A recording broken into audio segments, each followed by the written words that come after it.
Yan, dito kami ni Kyle sa Shell Buso-Buso.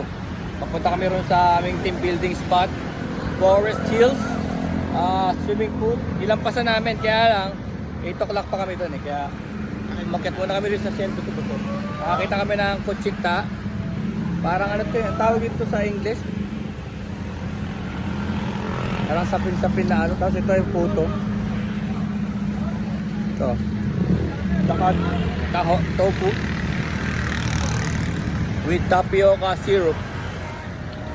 Masarap, no?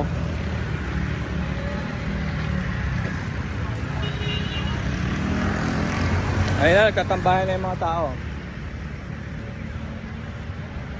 Ito kasi yung parang gasoline station bago pumasok sa Marilake proper. Ito yung dito sila magagas. Tapos diretso na sila dun. Yuhu!